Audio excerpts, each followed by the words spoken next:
欢迎大家又回来我的频道。春暖花开，所以今天想要给大家分享一款充满春天气息的紫色花朵造型的寿司。先准备2片寿司海苔，把它们横向的平均裁成4等份，就是要这种长条状。这个黄色的是腌萝卜，我们把它裁得更细一些，等一下是作为花蕊的。如果不想买这个腌萝卜，也可以用平底锅煎一些蛋皮，然后同样切成细条状。300克米饭加1大勺的寿司醋，混合拌匀，然后取出150克，加1克紫薯粉，混合抓匀。紫色米饭平均分成5等份，每一份用1/4片的寿司海苔卷起，接口处可以涂一些饮用水，这样会粘得更牢固。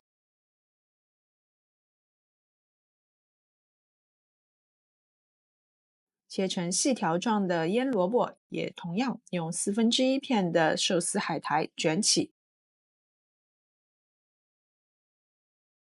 用5条紫色饭团把那条黄色的腌萝卜围在中间，形成一个花朵包裹花蕊的局面。再另外取一张寿司海苔，把它们裹紧，就像视频中所演示的这样。最后再取一张完整的寿司海苔，把剩余的150克米饭平铺在上面，远离自己的那一端空出2指宽，不放米饭。再把刚刚做好的紫色小花裹在里面，卷得稍微紧一些。收口处同样可以涂抹适量的饮用水。有寿司竹帘的，可以用这个竹帘辅助一下，把它们捏得紧一些，切完以后就不会散开。切寿司的时候，刀的2面可以涂抹少许的饮用水，可以防止米饭粘连在刀上。快带上这款充满春天气息的花朵寿司去野餐吧！